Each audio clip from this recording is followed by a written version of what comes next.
about chemical, viral, bacterial, biological warfare, that these space-based weapons would never protect us against. And then he told me that, in fact, if you travel around the world, which I did after he died in 1977, I met with people in over 100 countries who were friends. They didn't want to build space-based weapons. I became a space and missile defense consultant, and I worked with people around the world. I became an advisor to the People's Republic of China. They don't want to build a space-based weapon system, and he told me back then that they didn't. He said, go to Russia. They're considered to be the enemy. I got on a plane by myself. When I got to Russia, I had a list of people that I had read out of the newspaper. Chernenko was in office then. He was the only one I didn't get a chance to meet. They introduced me to everyone when I got there. And when I got back, I said, oh my Lord, this man is telling the truth. There is no threat.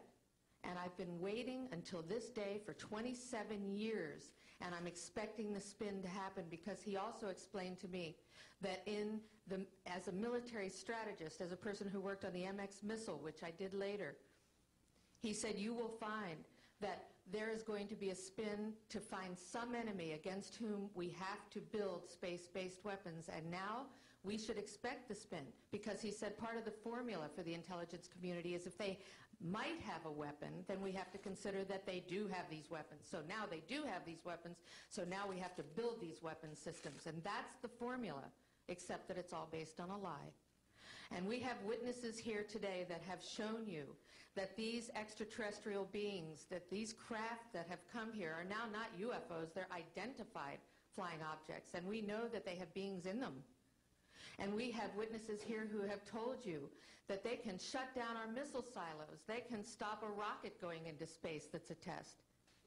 We have witnesses here who have worked in the classified departments, who have the courage to come forward here to support what Wernher von Braun told me back in 1974 to 77. And I will testify before the Congress that when I founded the Institute for Security and Cooperation in Outer Space, which I shut down a few years ago because I didn't believe we had a chance with this huge, integrated around the world, complex weapon system, that we had any chance at all of transforming that war industry into a space industry that could provide benefits, like Dr. Greer has said, of global warming. We can end that situation of that problem. We can end the energy crisis. We can build now non-polluting technologies. Wernher von Braun used to tell me that we could have cars back then that drove around off the ground. He described this to me on beams so that we have no pollution on this planet. And we can solve the problems of the people that are urgent and potential, and the other animals and the other cultures on Earth and in space. And we can end the arms race without dislocating the industry jobs, without disrupting the economy, by transforming, Wernher von Braun told me, the war industry into a global cooperative space industry that will provide, he said, finally, more jobs and profits on this planet than during any hot or cold wartime, more products and services that can be applied directly to solving the problems of this planet. And we can have a whole planet now that lives in peace on Earth, with all the cultures on Earth and with all the extraterrestrial cultures in space. And these are words that Wernher von Braun told me in 1974, and I will testify before the Congress under oath about everything I have said and more. Thank you.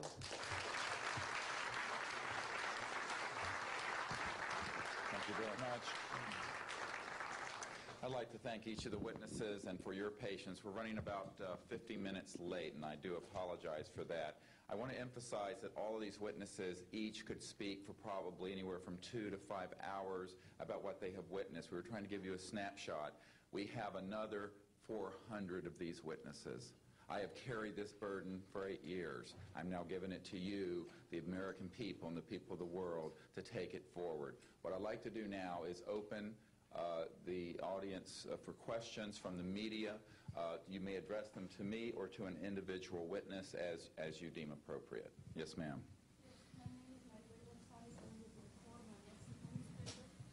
Yes, Maribel Gonzalez with Reforma, Mexican newspaper. I have 3 questions. One is, Yes, I wanted to know if there are laws in this country that in some way allowed this kind of secrecy or not. And then I wanted to know if there's a need to change any kind of law.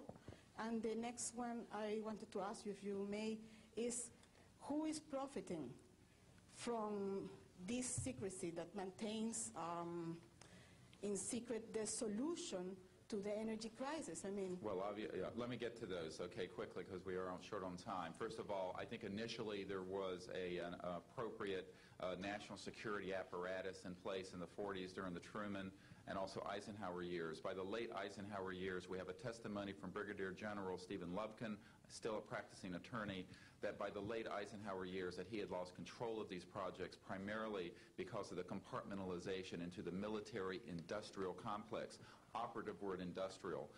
There are corporations such as SAIC, Lockheed Martin, Northrop, and others that deal specifically with this issue with advanced energy and propulsion systems connected to UFOs. And I think that what has happened, from the best we can tell, from insiders that have briefed me for now about 8 years, is that we have lost control of these projects from a constitutional law perspective because the infrastructure within military intelligence and corporate channels is so well funded and so complex and labyrinthine that there are compartments within compartments within compartments, and people who are in the Congress who make inquiries, and in fact President Clinton, when he made inquiries, were simply denied access, as you heard earlier that President Carter was denied access. On your other question, I would say that in terms of profiting from the status quo, big oil. There are certain geopolitical and financial infrastructures that would not welcome a definitive replacement to the fossil fuels. I will tell you, and we can prove this with other scientists who are ready to come forward, that we already have a complete replacement for any fossil fuels or ionizing nuclear power plants. We don't need them. We haven't needed them.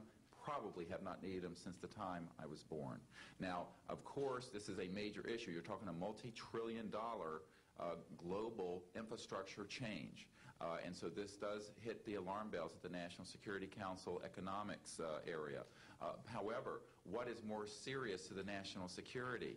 Keeping the status quo or letting ourselves go into a global ecosystem collapse and running out of fossil fuels and having massive rolling blackouts, not just in California, but globally. We have got to do something about this, and soon, and that's why we are advocating open hearings in the Congress. Other media, please. Yes, sir. I just want to know if anybody at the UN is looking into this. I personally met with Boutros Ghali's wife, Aliyah Ghali, who said that her husband was quite concerned about this. This was in the 1990s. Since then, we know that there have been other people at the UN who've made inquiries. The problem is the UN has no mandate to deal with this. It needs to be given a mandate from its constituent member nations. And I think that the public and the member nations need to ask that the United Nations get involved with this. This is an international peace issue and an international security issue, and it should be taken up by the UN Security Council, and of course we are recommending that as well. Yes, sir. So I think my question is actually to Clifford Stone. You said that you had seen aliens on a craft that had crashed. I wondered if you could describe what they looked like. I could, but it would probably take a whole lot of time. The reason I state that, when I got out in 1989, we had cataloged 57 different species. You have individuals that look very much like you and myself that could walk among us and you wouldn't even notice the difference, except for some of the things that they might be able to go ahead, even in a dark room, and touch an object and go ahead and identify what color that object might be. They would have a heightened sense of smell, sight, hearing. The situation is that you have various types of what we normally call grays. We didn't call them grays in the military, but you had at least 3 types of the grays. You had some that were much taller than we were. The unique thing that I'd like to point out for the most part is that the entities that we did catalog were in fact humanoid. Now this created a situation where the scientific community was trying to figure out why that would be the case. Because you would expect that if life evolved on other planets, that they would take on some type